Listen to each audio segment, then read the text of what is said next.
Ang sangkay nagkaroon na naman po ng bakbakan ang Amerika ngayon at Iran. Naggantihan na naman po mga sangkay. At medyo nakakakabato kasi medyo kalmado ngayon ang buong mundo pagdating po sa presyo ng oil. Kapag nagtuloy-tuloy ito mga sangkay, alam nyo na naman po ang kahihinatnan. So mayroon po kasing nangyari no, sa Strait of Hormuz na humantong na naman mga sangkay sa malaking bakbakan. Pag-uusapan po natin yan. Anyway, bago tayo magpatuloy, welcome po sa Sangkay World Talks kung saan dito lamang po tayo nag-a-upload at pinag-uusapan yung mga pandaigdigang balita. So kung gusto nyo laging may inform patungkol sa mga kaganapan sa ating mundo, makikita nyo po yung subscribe button sa baba ng video na to.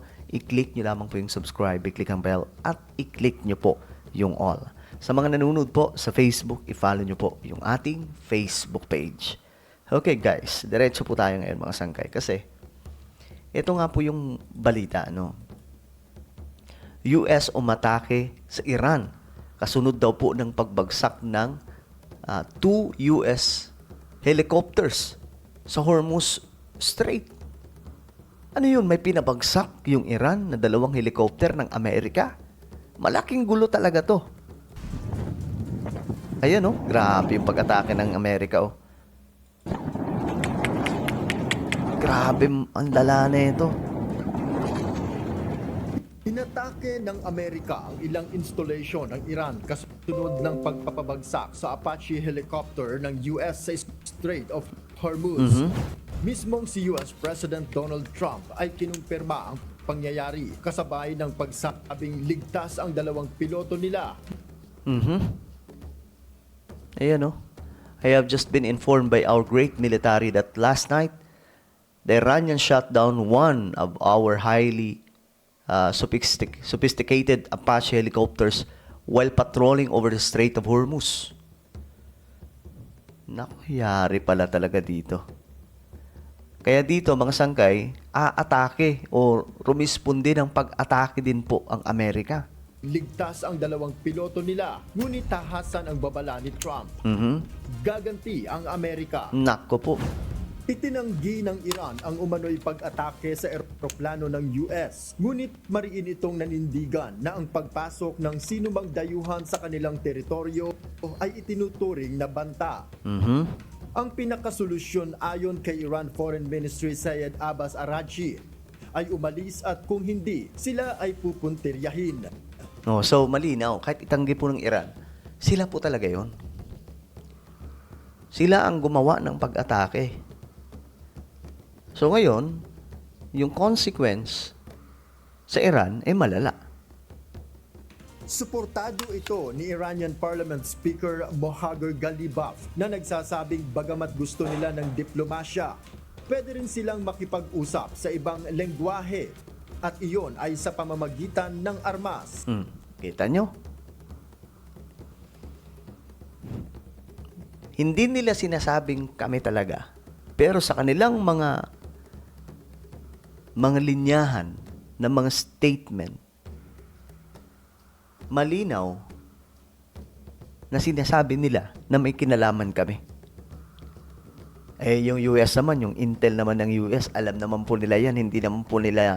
Hindi po yun maluloko mga sangkay dahil po sa sobrang high-tech ng kanilang kagamitan.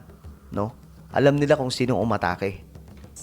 Kasunod nito, naglunsad ng anilay self-defense strike ang Pentagon.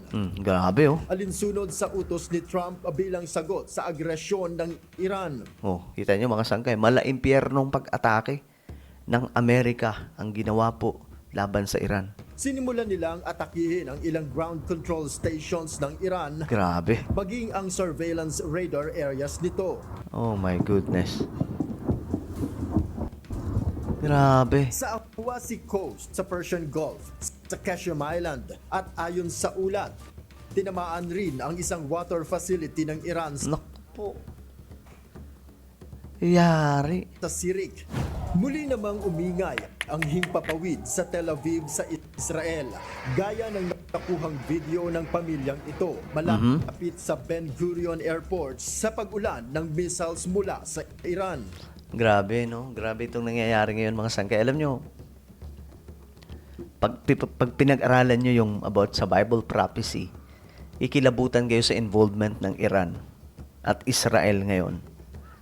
And bagamat hindi po ito yung Sangkay Revelation na YouTube channel ko, masasabi po natin that we are living in the last days, no? Sasabihin ko na rin dito na we are living in the last days na sinasabi ng Bible, mga sangkay, na itong mga bagay na ito ay mangyayari po talaga at malaki po ang magiging involvement dito ng Iran at marami pang mga bansa sa Middle East, especially yung Israel. So, medyo malalim na usapin yan. Abangan nyo na lamang po sa Sangkay Revelation. Pero yun na nga, mga sangkay, kakilakilabot po itong nangyayari ngayon sa Middle East. Dumipensa naman ang Iran sa pamamagitan ng pag-intercept ng missiles na tatamaan sana sa Bushehr kung saan naroon ang Bushehr Nuclear Power Plant ng Iran.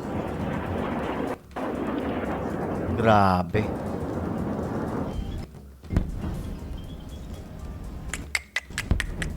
Parang nakakatakot na mabuhay sa bansang to, no? Sa mga bansang to. Nakuhanan rin ng ilang residente sa Gulf ang paglipad ng Iranian drones patungo sa direksyon ng US bases. Ilang hypersonic missiles ang nakuhanang ginamit ng Iran. Ayon pa sa ulat, Grabe. ilang ballistic missiles ng Iran ang nakalusot at tumama sa base militar ng US Ayun lang. sa Israel. So, ibig sabihin, kung ganito po ang nangyayari, malabo itong matapos nung digmaan na to. Tuloy-tuloy to. Gantihan po ito, mga sangkay. Samantala, kinumpirma ng Ministry of Interior ng Bahrain ang muling pagpapatunog ng sirena bunsod ng pag-atake. Ayon sa ulat, tinamaan ng Iranian drone ang base militar ng US sa Manama, Bahrain. Wala pang muling tugon si President Trump sa nangyari. Ngunit bago ito, buo ang paniniwala na ipinahayag ng US leader na isang malakas na kasunduan ang nakatakda na nilang lagdaan ng Iran ilang araw lang mula ngayon. We're in the final throes of what will be a very, very good deal that will not allow in any way, shape, or form nuclear weapons, etc. And the Strait will open up right away. It'll open up immediately upon signing, which could be in 2 or 3 days. Noel Polyarco, Well, tingnan po natin kung matuloy yan. Naka-ready na daw po. All set na daw po itong kasunduan nila, mga sangkay. Deal with the Iranian government. So, tingnan natin kung matutuloy ang pagsasaayos sa Amerika at Iran. Na ngayon ay ganito po ang nangyayari. Nagkakaroon po ng paggantihan, mga sangkay, itong dalawang bansa. No? Kasi siyempre kasama dyan yung Israel.